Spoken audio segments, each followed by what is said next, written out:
some right control. Here. Stay right here just in case. Right here.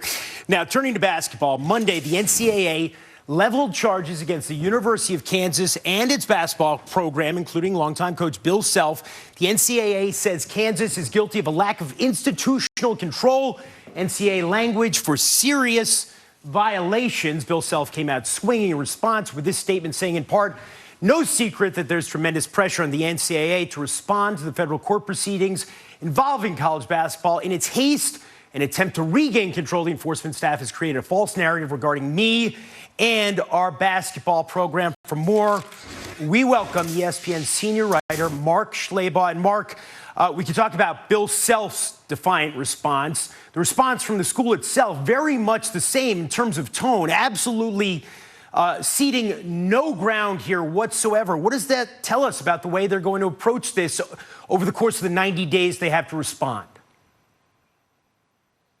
Well, Jeremy, I think it's clear Kansas has Bill Self's back. They have his coaching staff's back. I think there is some skepticism, not only at Kansas, but other places around the country, that the NCAA is actually going to come after a blue blood program like the Jayhawks. In the past, the enforcement staff of the Committee on Infractions hasn't shown a lot of teeth when it came to the most successful programs and most successful coaches like Bill Self. And I think given what transpired with North Carolina, with the academic scandal and the lack of penalties in that case, I think it has emboldened a lot of schools and a lot of coaches and a lot of athletic directors to be defiant.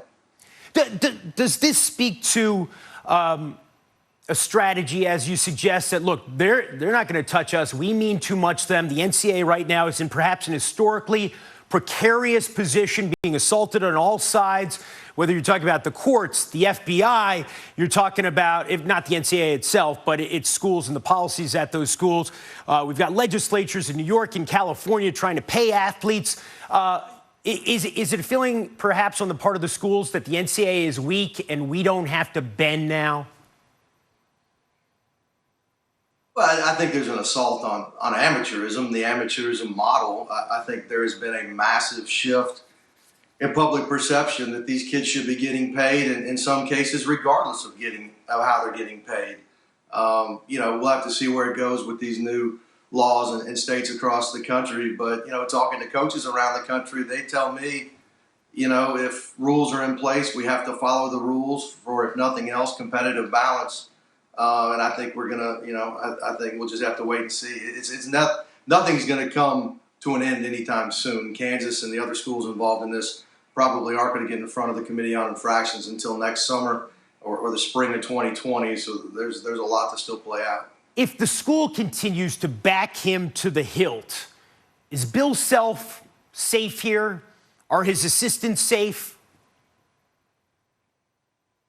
I think Bill Self's safe as long as they don't get hammered. I think they've made it clear that they're going to support him, and they don't think that he was intimately involved in these payments to players. There is no proof that he was involved. There are text messages between he and Adidas consultant TJ Gassnola, in which Self says, I need real guys, and you can infer what you want with that. But, it's going to be interesting because it is an interesting strategy by the NCAA enforcement staff to suggest that Adidas and its consultants like TJ Gassnola were boosters for Kansas. And I think the Jayhawks and their attorneys are going to attack that argument as well. And, of course, because of the timeline here, we're not expecting any ramifications on the upcoming season for the Jayhawks. Expected to be one of the best teams in college basketball. Mark Schlabach, we always appreciate your insights. Thanks for joining us.